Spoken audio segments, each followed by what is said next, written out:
Hello everyone. Thank you for checking in on Friday with Q&A, questions and answers.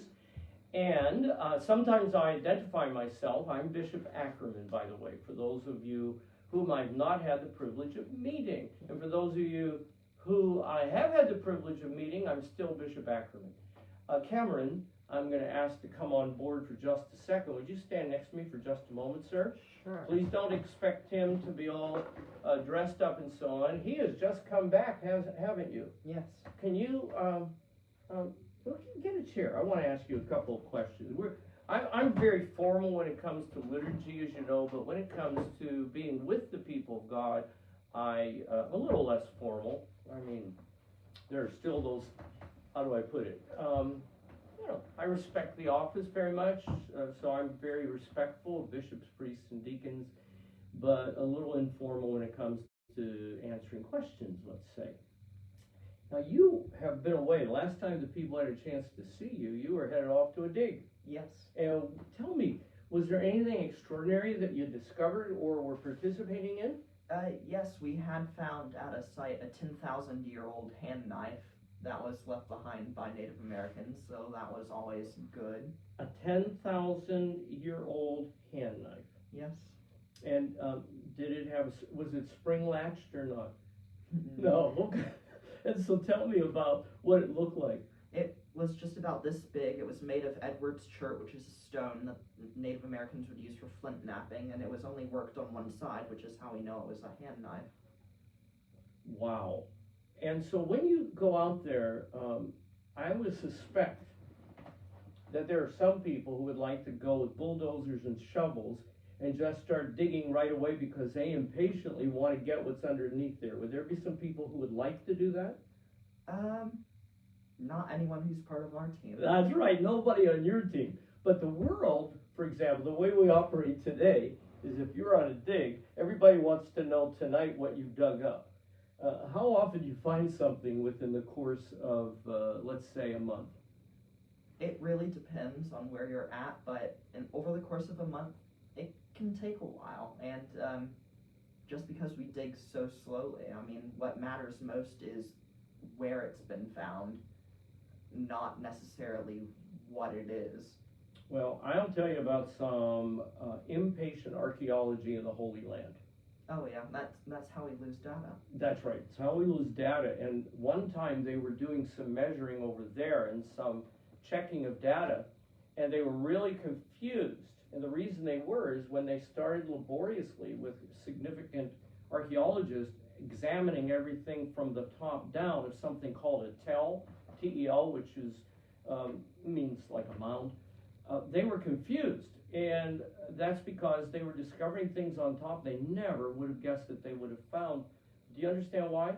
Because somebody impatiently went in and dug it up and just turned it over, like going into your garden, taking a spade, turning it up, flipping it over, and now you've got on the very top layer the oldest, and what's on the bottom layer is the newest. So you would not be able to do anything that crazy. No. How do you get, let's, for example, say, if you wanted to go down 3 inches on a dig, what would be the preparation?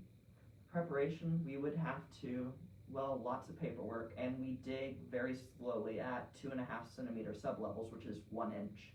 So, and that can take up to a day and a half, and a sublevel would take me about a day and a half. So it would take you up to 4 or 5 days to go, or maybe even more than a week to go 3 inches deep. And I'll bet there are a couple tools that really are not in the hands of the people there when they're doing this, one of which is probably not a major land mover. No. What would be a few of the instruments that you'd be using? We use trowel and brushes, so 4-inch pointing trowel, and we excavate very slowly and very levelly. Does that make you impatient? It can when you're not finding a thing, but no, it's not really. When you're with the people, it's quite fun. So what happens is you have to learn patience in order to do this work. Oh yes. So this would not be a good occupation, vocation, or job for somebody who's impatient. Correct. Or like, for example, if we find a bone, that your automatic instinct would be to pull it right out. Right. We can't can't do that because you don't know how deep it goes. We have to go down until we know a point that it should stop, which sometimes could take, like for example, we found a bison vertebra. That took us 7 levels to get to the bottom of it, and you can't just pull it out. Because Wow. a lot of times we just leave it in the dirt, a bubble, and we'll wrap it in plaster and take it back to the lab so it can be excavated even slower in a controlled setting. Oh my goodness. Now, I'm just asking all of you, since the theme today is about patience and impatience, how many of us would be really good doing what Cameron does? So I want to thank you for taking time out. By the way, welcome back. Everybody's missed you. Thank you. It's nice hearing your voice in the background. Soon we'll be seeing you in a cassock. Yes. This Sunday, I think, huh? Mm-hmm. See, we're both back this Sunday. I coming off vacation and him coming in from his work, and we'll tell you more about Cameron in the future. But thank you so much, my friend. Not a problem. Last question. Social distancing. Some people are really, really nervous about social distancing, and I don't blame them. I, in fact, know that all of you are being safe, and I appreciate that. Did that affect the dig this year versus what you did last year? Yes, usually, I mean, each of us work in a 1 meter by 1 meter unit, and usually we do it in a block, so it's just one after another. So this year we had to kind of skip units and checkerboard it a little bit. Wow. Okay. But it still worked out. Yes. And everybody's well. Mm-hmm. Good.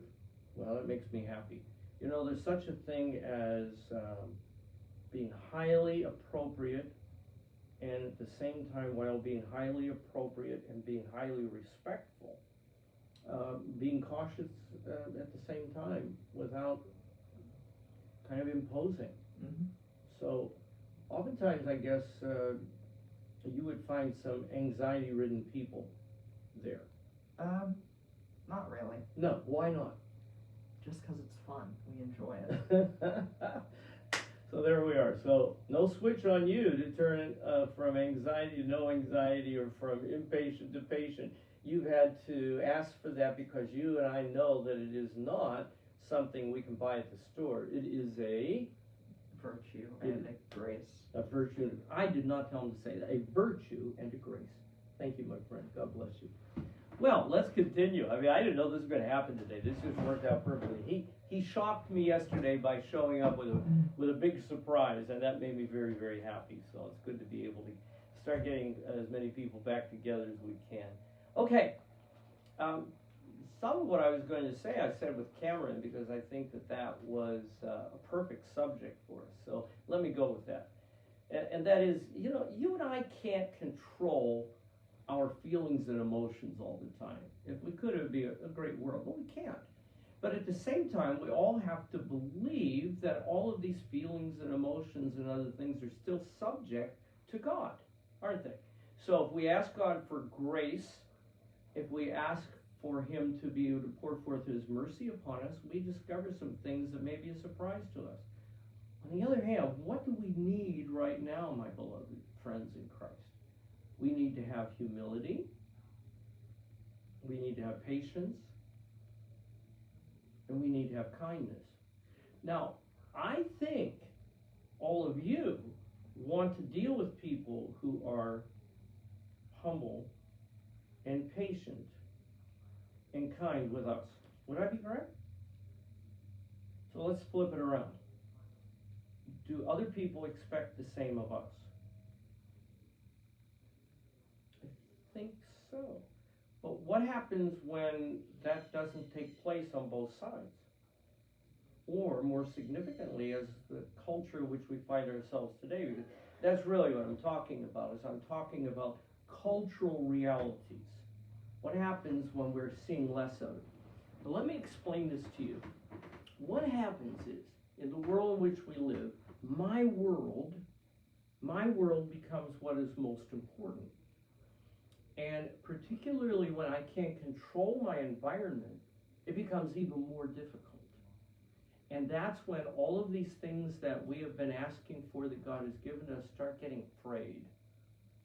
What I mean by that is we find ourselves not being as humble. But what about me? Check that out. Remember I've told you before, always look at the me factor.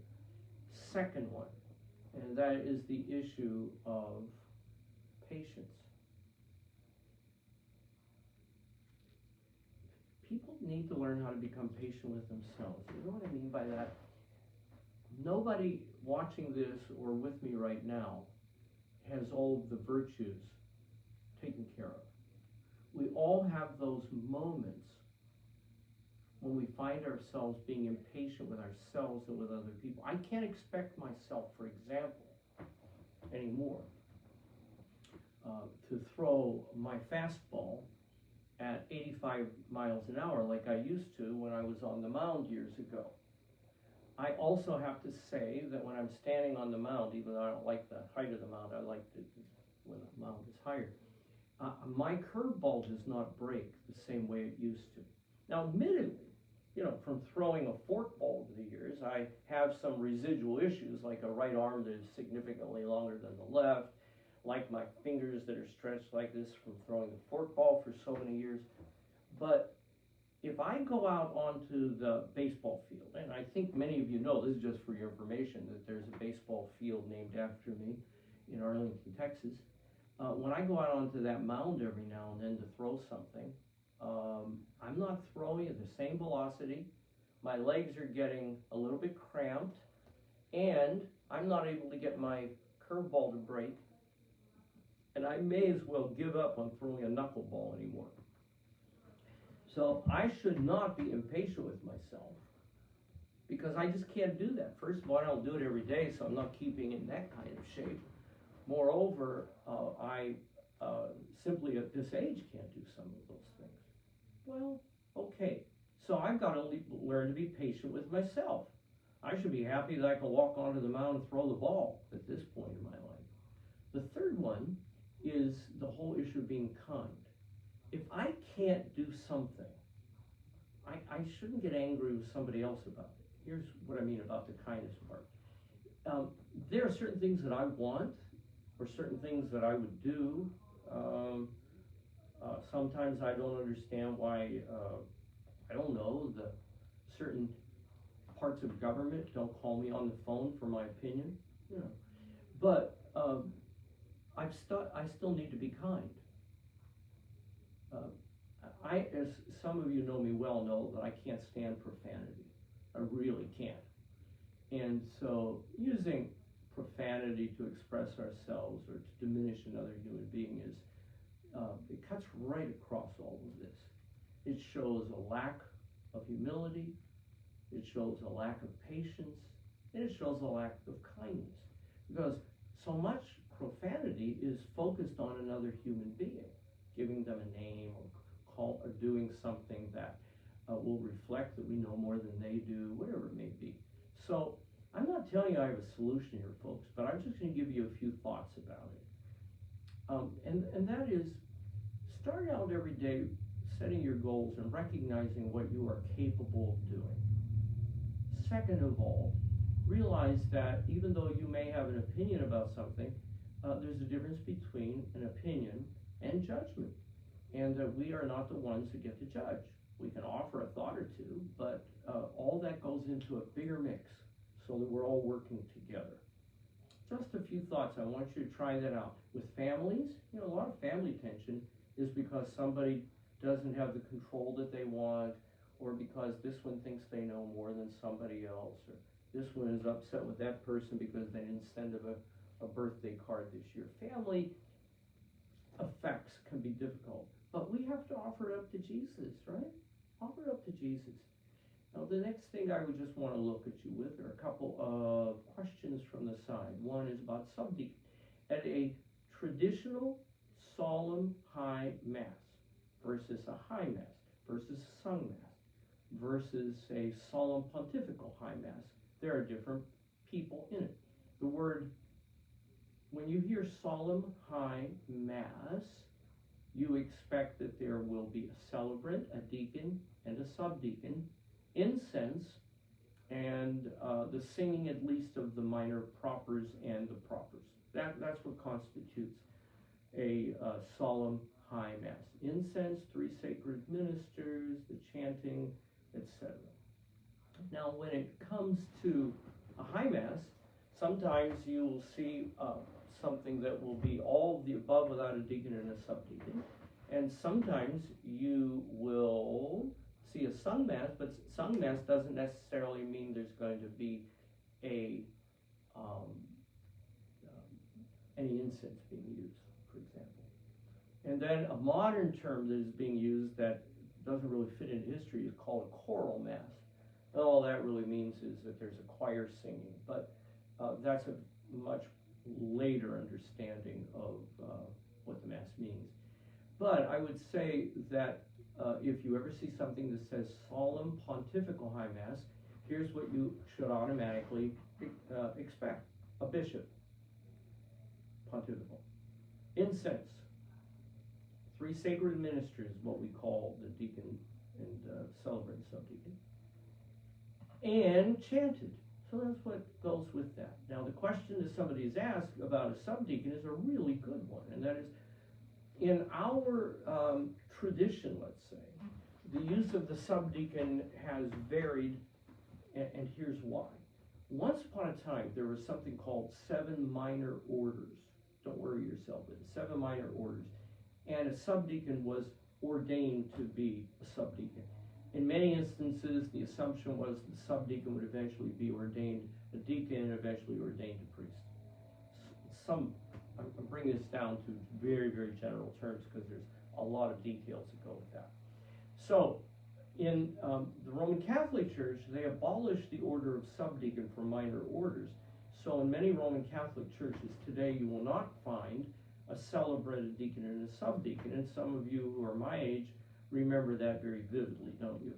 However, in our particular tradition, we have said that subdeacons are not ordained, and in many instances, they're actually something like what is this new term being used today of extraordinary ministers and lay Eucharistic ministers. That's a very modern concept. Not debating it or complaining, but oftentimes that's who will be the subdeacon. Whereas in other places, if you have 2 deacons, one becomes the deacon, one's the subdeacon for that mass, and it's not at all not part of our tradition when you have multiple priests for one of the priests to be a subdeacon. In fact, it used to be until the 1970s in our tradition that if you went to an ordination of a consecration of a bishop, don't be surprised that there would have been a deacon and a subdeacon who were bishops. So it's a good question. It's a very longer answer than what I'm giving you right now, but nonetheless, that's a little bit about what you see. Now, at the church that I am, as you know, I've told you this before, I wear a lot of hats. And one of the hats I wear is a part-time vicar of St. Timothy Church in Fort Worth. That means that I am not 7 days a week St. Timothy. Some days it feels like it, and I'm not complaining, by the way, because it's very difficult to be part-time in anything at all. You wind up becoming full-time just by virtue of the circumstances. And so being the part-time vicar means that during this terribly difficult time, I have had to delegate some things to people to make sure that we have full complement of servers, because not all servers are actually available.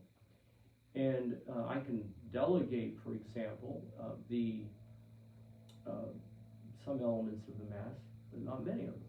And so that means that if you tune in on one of ours and you didn't see a subdeacon, there should have been one, couldn't be one, because not everybody yet has been able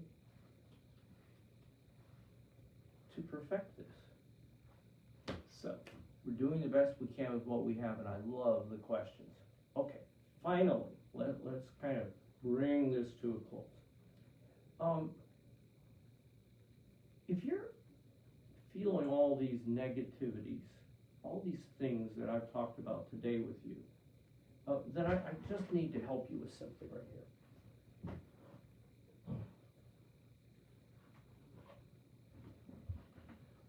For most of my public ministry, and my ordained ministry, this is the Bambino that I carried in procession at midnight mass.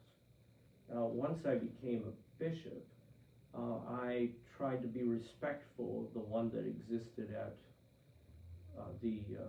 my cathedral.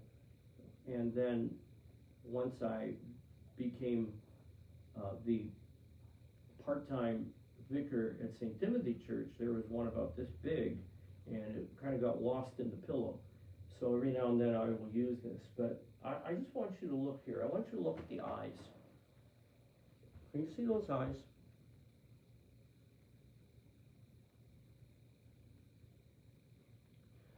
What I need for all of you to do to work on all these virtues and to work on the grace that we've talked about today is take it to Jesus. There's a hymn that the Suffragan Bishop of Pittsburgh, when I was a boy, wanted to have sung a great deal, and the word got around, so every Sunday, every church that he visited sang "What a Friend We Have in Jesus."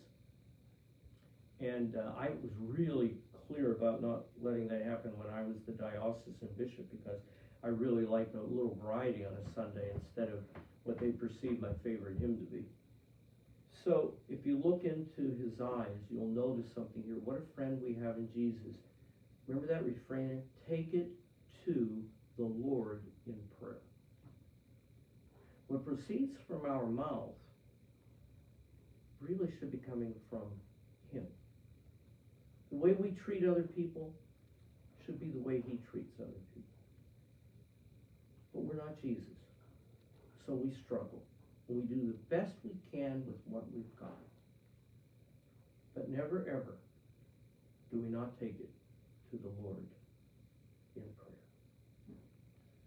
Dear Jesus, thank you for loving me.